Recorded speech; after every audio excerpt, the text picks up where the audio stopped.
करेंगे ज्ञानवापी मामले की। तो वाराणसी की ज्ञानवापी परिसर का एएसआई सर्वे लगातार दूसरे दिन भी जारी रहा।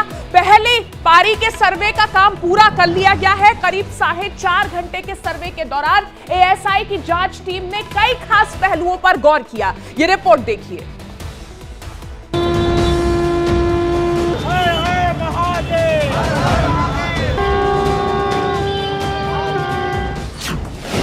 तहखाने में छुपे धर्म के निशान, एएसआई बोलेगा, सर्वे से राज खोलेगा।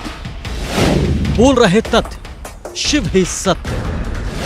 मायन पूर्णा भैरो बाबा, रहा न कोई बाकी, कि बम बम बोल रहा है काशी, बम बम बोल रहा है काशी। ज्ञानवापी परिसर के एएसआई सर्वे का आज दूसरा दिन है। सुबह से ही एएसआई की टीम रेडिएशन तकनीक के जरिए मस्जिद परिसर की जांच कर रही है। इस बीच प्रशासन के हस्तक्षेप के बाद यहां के तहखाने को खोला गया। मस्जिद के केयरटेकर एजाज अहमद ने तहखाने का ताला खोला, जिसके बाद एएसआई की टीम ने तहखाने के अंदर प्रवेश किया। टीम वजूखाने को छोड़कर एक एक जगह की बारीकी से जांच कर रही है। शनिवार को ज्ञानवापी के सर्वे के दौरान प्रशासन ने तहखाने को खोलने के लिए कहा। शुरुआत में अंजुमन इंतजामिया कमेटी ने तहखाने की चाबी नहीं दी, लेकिन प्रशासन के हस्तक्षेप के बाद मस्जिद के केयरटेकर एजाज अहमद ने तहखाने का ताला खोला और फिर सर्वे टीम ने तहखाने में प्रवेश किया। एएसआई की टीम यहां पर हर एक चीज की बारीकी से जांच कर रही है। एएसआई सर्वे टीम का मानना है कि तहखाने में महत्वपूर्ण तथ्य छुपे हुए हैं। देखिए, ग्राउंड पेनिट्रेशन रेडार एक ऐसी टेक्निक होती है जिससे एक ट्रॉली के माध्यम से उसको चलाया जाता है, नीचे रेस फेंकी जाती हैं और उससे पता लगता है कि स्ट्रक्चर के नीचे कोई चीज मौजूद है कि नहीं है। तो ग्राउंड पेनिट्रेशन रेडार एक नॉन इन्वेजिव मेथड है जिससे स्ट्रक्चर को कोई डैमेज नहीं पहुंचेगा और उसके बाद असर्टेन किया जाएगा कि इसके नीचे कुछ है कि नहीं। तहखाने का ताला खुलने के बाद हिंदू पक्ष से जुड़े सूत्रों का दावा है कि तहखाने में एक 4 फीट की मूर्ति मिली, जिस पर कुछ कलाकृतियां हैं। एएसआई अपने हाईटेक इंस्ट्रूमेंट के जरिए मूर्ति के कालखंड का पता लगा रहा है। सूत्रों की माने तो मूर्ति के अलावा एक 2 फीट का त्रिशूल भी मिला है। साथ ही 5 कलश और कमल निशान आकृतियां दीवार पर मिली है। ज्ञानवापी में आज भी वजूखाने को छोड़कर सर्वे की कार्रवाई की जा रही है। कल से अभी तक मस्जिद का रकबा नंबर 9130 के बैरिकेटेड एरिया में सर्वे की कार्रवाई हो रही थी। अब एएसआई की टीम तहखाने में भी पहुंच गई है। एएसआई ने आज भी सर्वे के लिए 4 टीमें बनाई। 2 टीमों ने परिसर की पश्चिमी दीवार की जांच शुरू की। एक टीम पूर्वी दीवार की जांच कर रही है और एक टीम को उत्तरी दीवार और उससे जुड़े क्षेत्रों में जांच के लिए लगाया गया है। इमारत की बाहरी दीवारों के आसपास जीपीआर का उपयोग किया जा रहा है। सर्वे के दौरान मुस्लिम पक्ष से 9 लोग और हिंदू पक्ष से 7 लोग ज्ञानवापी में मौजूद हैं। मुस्लिम पक्ष के वकील का एएसआई पर आरोप है कि एएसआई ने हमें सर्वे का नोटिस तक नहीं दिया। सर्वे के दौरान आज मुस्लिम पक्ष के लोग भी पहुंचे। इससे पहले शुक्रवार को सर्वे के दौरान मुस्लिम पक्ष शामिल नहीं हुआ था।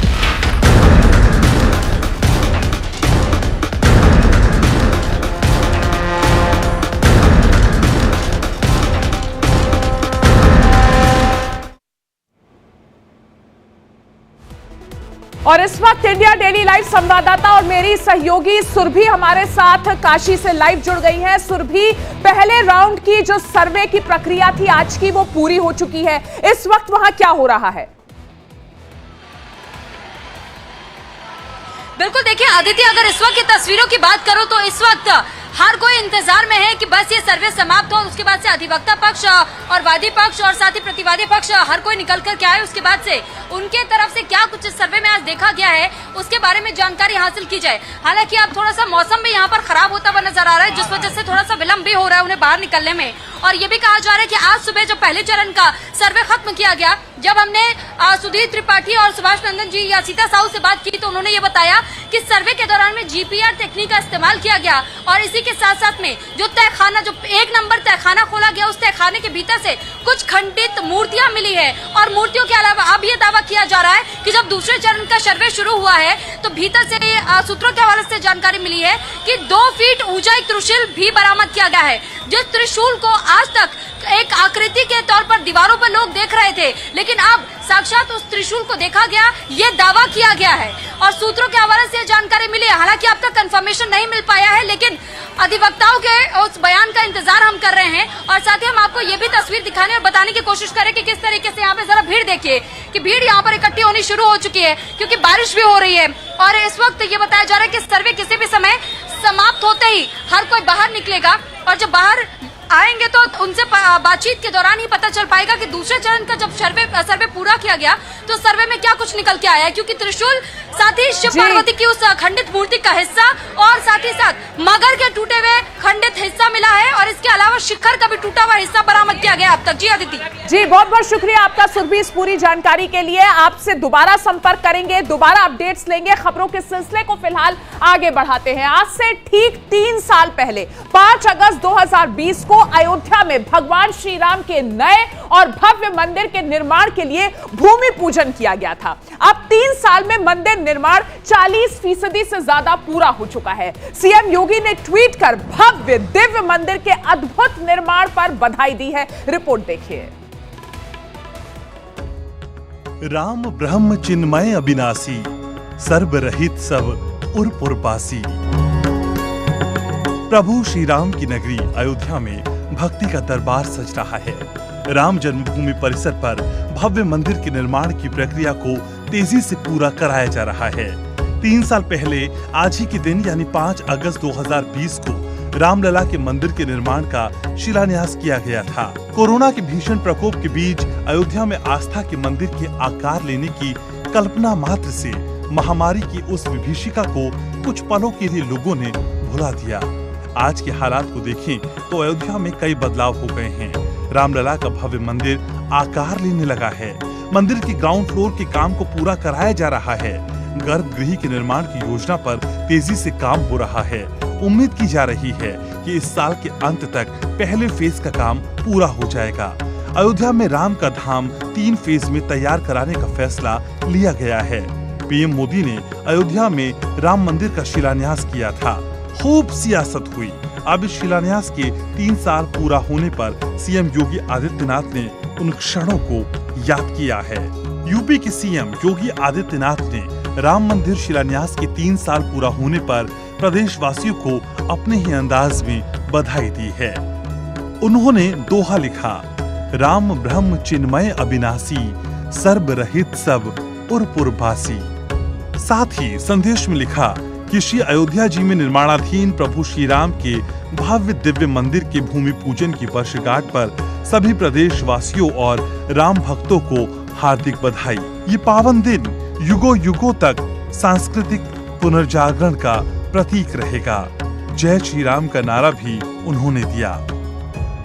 आपको बता दें कि अयोध्या राम जन्मभूमि बाबरी मस्जिद विवाद पर सुप्रीम कोर्ट ने 9 नवंबर 2019 को ऐतिहासिक फैसला सुनाया। सुप्रीम कोर्ट ने अपने फैसले में राम जन्मभूमि के दायरे में आने वाली पूरी जमीन पर रामलला का अधिकार दे दिया। बाबरी मस्जिद के पक्षकारों को मस्जिद के निर्माण के लिए किसी और स्थान पर जमीन देने का फैसला दिया गया। सुप्रीम कोर्ट के फैसले पर सरकार ने अमल करते हुए विवादित जमीन श्री राम जन्मभूमि तीर्थ क्षेत्र का गठन कर उसके नाम की। इसके बाद राम मंदिर के निर्माण की योजना पर काम शुरू हुआ। राम मंदिर निर्माण ट्रस्ट का गठन कर कार्य को शुरू कराया गया। देश भर से राम मंदिर निर्माण के लिए चंदा लिया गया। इसके बाद राम मंदिर के निर्माण की योजना पर काम शुरू हुआ।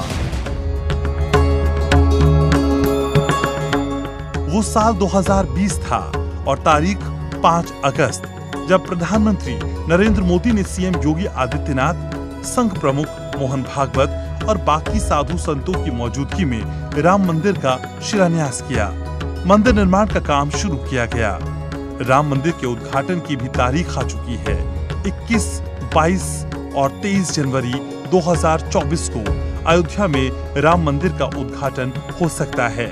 इसके आधार पर तैयारियों को पूरा कराया जा रहा है। तो वहीं अयोध्या में भी विकास योजनाओं के जरिए शहर की रूपरेखा बदली जा रही है, ताकि राम मंदिर के भव्य निर्माण के साथ साथ सरयू के तट पर बसी प्रभु श्री राम की अवध नगरी आस्था के साथ विकास की भी नई गौरव गाथा लिखे। Bureau report, India daily live.